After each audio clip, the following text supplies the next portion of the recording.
It's a pivotal night for Republicans. 57 weeks after he entered politics, the GOP will go all in tonight, choosing political novice Donald Trump as their candidate for president. Also tonight, Donald Trump Jr. says this about his stepmom, accused of stealing lines from Michelle Obama. That you work hard for what you want in life. She did a phenomenal job.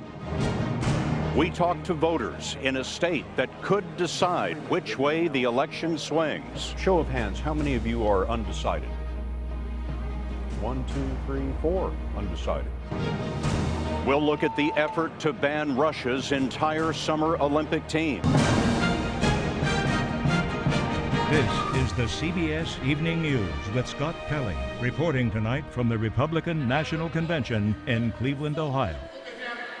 This is our Western edition. Tonight, the Republicans nominated Donald J. Trump. It was a victory of a national insurgency that wrested control of the party from its leaders, and an achievement for a candidate defeating 16 opponents in his first run for office. Trump won on the first ballot as his home state of New York and his eldest son put him over the top. Congratulations, Dad. We love you. Major Garrett begins our coverage. It is my distinct honor and great pleasure to nominate Donald J. Trump for the office of President of the United States of America. It's the moment Donald Trump craved and the Republican establishment dreaded. The roll call cementing him as the GOP nominee. It opened day 2 of the convention. And it is my honor to be able to throw Donald Trump over the top in the delegate count tonight with 89 delegates and another 6 for John Kasich. Congratulations, Dad. We love you. Donald Trump Jr. read the New York delegation's total and put his father over the top.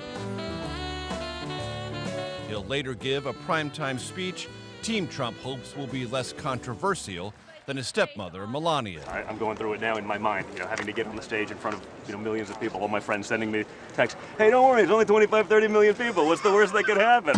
The party's congressional leaders, Senate Majority Leader Mitch McConnell and House Speaker Paul Ryan, also prepped for their speeches, the culmination of their own Trump transformations, since neither rushed to endorse him. I'm just not ready to do that at this point. I'm not there right now. My advice to our nominee would be to start talking about the issues that the American people care about, and to start doing it now. New Jersey Governor Chris Christie is also on the speech card, but like Wisconsin Governor Scott Walker and other establishment figures, relegated to the pre-primetime undercard. Trump's running mate, Indiana Governor Mike Pence, had a word of advice for his still divided party. So the time has come for us to come together. Primaries are over. Delegates just approved Indiana Governor Mike Pence as the running mate for Donald Trump by acclamation. Scott, House Majority Leader Kevin McCarthy of California just told me Pence brings unity, but, quote, there is a lot of work to do. Major Garrett on the floor for us tonight. Major, thank you. It turns out that Melania Trump's address to this conservative gathering last night borrowed liberally from Michelle Obama. Barack and I were raised with so many of the same values, like you work hard for what you want in life. My parents impressed on me the values that you work hard for what you want in life. That your word is your bond, that you do what you say you're going to do. That your word is your bond, and you do what you say and keep your promise. That you treat people with dignity and respect. That you treat people with respect. Because we want our children and all children in this nation. Because we want our children in this nation to know that the only limit to the height of your achievements is the reach of your dreams and your willingness to work hard for them. To know that the only limit to your achievements is the strength of your dreams and your willingness to work for them. Well, Donald Trump, who's rarely at a loss for words, was unusually silent. Here's Nancy Cordes. She would never crib from another speech. Trump's campaign chairman didn't so much go on damage control today as damage denial. To think that she would be cribbing Michelle Obama's words is crazy. Campaign allies tried to downplay the controversy. 93% of the speech is completely different than Michelle Obama's speech. As Paul Manafort worked to shift the blame elsewhere. And certainly we've noted that the Clinton camp was the first to get it out there. Nice try, not true, they responded after intentionally avoiding any mention of the speech that was supposed to be a convention highlight. GOP Chair Reince Priebus acknowledged what Manafort would not. Would you fire that speechwriter? Probably. It was a rare case of bipartisan agreement. If someone on your staff had made this mistake, would you fire them? I have fired staff. Democratic Chair Debbie Wasserman Schultz. But I think it's just one in a series of things that occurred on the first day of the Republican National Convention that really show you that they are not ready for prime time. Trump's former campaign manager, who was recently fired himself, argued Manafort should step down. And whoever signed off was the final sign-off that allowed this to go forward should be held accountable. But Trump backer Newt Gingrich insisted plagiarism plagues both sides. You have a vice president who cheerfully stole entire speeches, who was Obama's choice to be vice president. You have a president who stole from Deval Patrick. And nobody in the media thought it was a horrendous deal. Actually, Biden's plagiarism in 1987 was such a big deal, he had to drop out of the presidential race. But tonight, Scott, most of the delegates I've spoken to here on the convention floor feel that this case has been blown out of proportion. In fact, the term I keep hearing over and over again is much ado about nothing. Nancy Cordes, thanks very much. Well, Donald Trump Jr. defended his stepmother to CBS This Morning co-host Norah O'Donnell. There's kind of an unwritten word in campaigns, which is do no harm, especially to the candidate's spouse. And was this a disservice to her? Was it an embarrassment? Listen, I imagine, those people, shouldn't have done that or should have, cleaned it up better. But, that's not what we're here to talk about. Again, I'm proud of the way she did. I thought she did excellently. And, it was something I was happy to watch and be a part of. Corey Lewandowski, the previous campaign manager, suggested that what happened with Melania's speech suggests that it's amateur hour with the new campaign manager, Paul Manafort. There's a reason Paul's in the position that he is today, and Corey's not, and it's not because Paul's amateur hour. It has nothing to do with that. I mean, listen, I understand. He's not here anymore. You want to try to maintain relevance. You want to be on TV. You want to do these things. I think at this point, that's not a service to the campaign. I think it's nonsense. I've heard that other people asked, oh, is the family on the outs with Paul? Total nonsense. Donald J. Trump Jr. with Norah O'Donnell. Well, if those lines were borrowed or stolen, it certainly wouldn't be the first time. At the 1916 GOP convention, future President Warren G. Harding said, "We must have a citizenship less concerned about what the government can do for it and more anxious about what it can do to exalt the nation." Sound familiar? Listen to this Democrat 45 years later. Ask not what your country can do for you.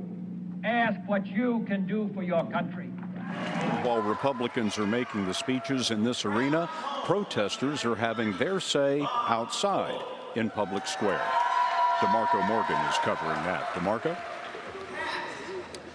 Good evening, Scott. We're about 3 blocks away from the convention site there, and about an hour ago, we had about hundreds, if not thousands, of protesters who were here, just as you said it, here in Public Square, making their voices be heard. And of course, we have video of them shoving each other when things sort of got out of hand. But there's a technique that cops have been using, law enforcement have been using, that sort of splits up the crowd. It's called the split and move back, and it appears to have been working, not just for this protest, but for other demonstrations across the weekend and over the past couple of days. Again, they sort of cleared this space out pretty nice, pretty smoothly. And then seconds after that, you had another crowd of about 200 protesters just took off running through the streets of downtown Cleveland, who were led by a group that goes by the name Cleveland Anonymous. And their job is to basically agitate police officers and literally take them on a foot chase. That happened, but we are told it ended without incident. Now, as far as arrests, officials are basically predicting that they would make at least 1,000 arrests per per day. That hasn't happened. Those numbers haven't started to come in. There were actually no arrests today and no injuries. Just one arrest to report, and that happened on yesterday, and that was a woman who had a warrant for her arrest. We'll send things back to you, Scott. Hour by hour, very quiet, seems like, every day here in Cleveland. DeMarco, thanks very much. CBS News primetime coverage of the Republican National Convention resumes tonight at 7. I'll be joined again by Nora O'Donnell, Charlie Rose, Gayle King, and John Dickerson. It is not likely that Donald Trump or any Republican can win the presidency without winning Ohio. That is why the convention is here. We went to Lorain, Ohio, which used to be called Steel City, but not anymore. In presidential elections, Lorain has been reliably Democratic, but that may be changing too. We've been here a long time, and now to see it gone is really sad. Generations in Lorain, Ohio were forged in blast furnaces, union halls, and the Democratic Party. In March, after 125 years, the last furnace went cold. Nancy Tolliver is 60. Half of those years were at Republic Steel. That's all I know is steel plant. That's all I know to do. That last day was tough. It was really tough. I've never seen steel workers literally break down and cry. Yeah, it's hard to say goodbye, but what can you do? On his last day, Carlos Hernandez used his phone to take a parting shot. Goodbye, everybody. It was a lot more than a job, because that was my life for 28 years. I loved what I did. I was good at what I did. We met 6 steel workers at Three Star Restaurant, a practical hangout. Behind the counter, the sign reads, "Please pull up your pants." Above the sugar pops, the Virgin Mary blesses the scene. The last day we worked like nothing was going on, believe it or not. Driving to the gate was like a funeral procession. They shook your hand, took your badge, and that was it. It was over. What's this year been like? It's been hard.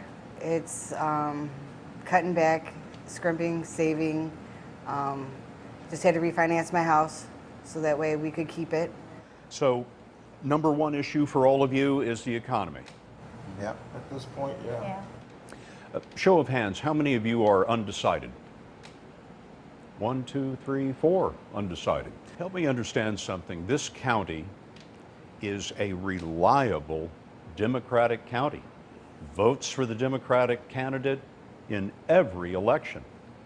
How is it that 4 of you are undecided? You really don't have a strong candidate one way or the other now. It's a matter of just waiting and seeing. Trump's saying what people want to hear, or what people have thought, but wouldn't say it out loud. Right now you got to pick the lesser of the 2 evils. You are not yet convinced by Donald Trump, but I'm curious, why do you hesitate about Hillary Clinton? I haven't heard enough from her. I haven't heard enough that she's going to do the things that I think she needs to do to bring our industry back, because our industry's gone here. Julio, if the 2 candidates were sitting here instead of me, what would you say? I'd have nothing to say to Donald Trump, but Hillary Clinton, you know, let's rebuild the middle class. You know, let's give some of that tax money back to America so we can rebuild this country. Jessica, what do you want to hear from the presidential candidates?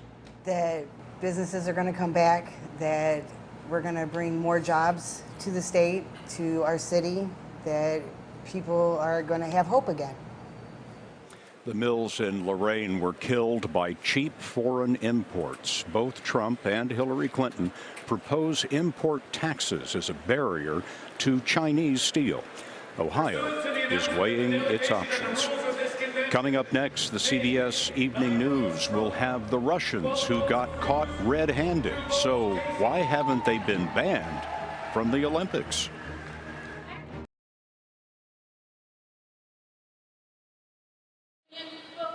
17 days before the Olympics, and the World Anti-Doping Agency wants Russia banned. But the International Olympic Committee needs convincing. Here's Mark Phillips. Russian athletes have continued training, but the hurdles they'll have to overcome to get to Rio will be a lot higher than these.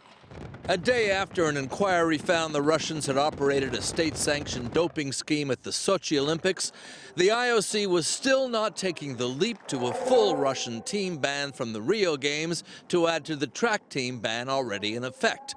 IOC President Thomas Bach. The IOC does not hesitate to take all the measures and the toughest sanctions against this behavior. But the IOC is hesitating, saying it has to wait for a court ruling later this week on an appeal by pole vault star Yelena Isinbayeva, among others, to get the track and field ban overturned. That shouldn't make a difference, says U.S. anti-doping chief Travis Tigert. No state or sports system should ever attempt to do this again, and I think that means you have to exclude the Russian delegation from the Olympic Games. What the Russians did was cheat by using Cold War-style spycraft to compromise the Olympic drug testing system. Right next door to the lab where the athletes' urine samples were tested, the FSB, the old KGB, moved in. A hole was drilled through the wall. Samples from the Russian athletes that had tested positive for drugs were slipped out and replaced with clean samples that were slipped in. Which is why the lawyers are now involved. In the meantime, the IOC says it will retest the samples of all the Russian athletes who were in Sochi. But the biggest sanction, Scott, the ban from Rio, it's not ready to do that yet. Mark Phillips, thanks, and we'll be right back.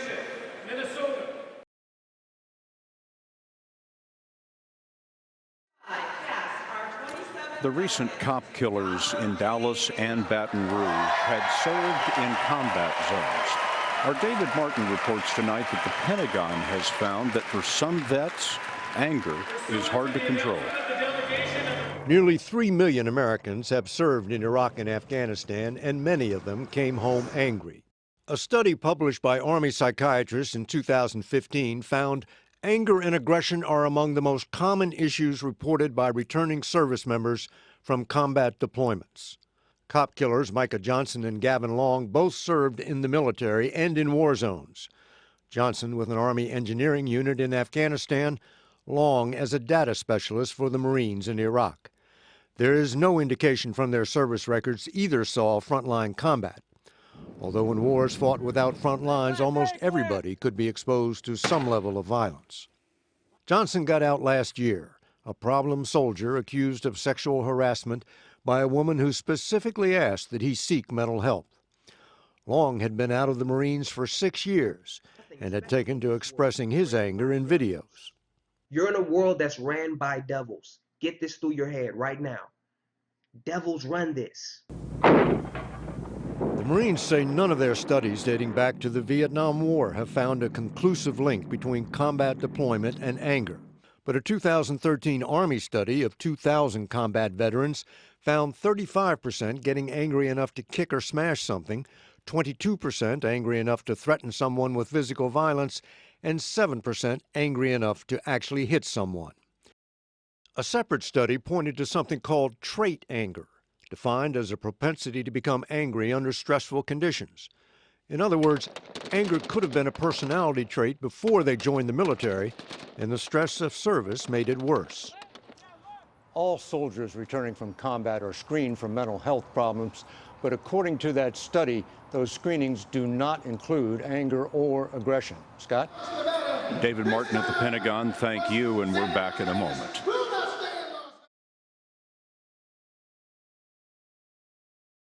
And that's the Western edition of the CBS Evening News. Live coverage of the Republican National Convention resumes at 7.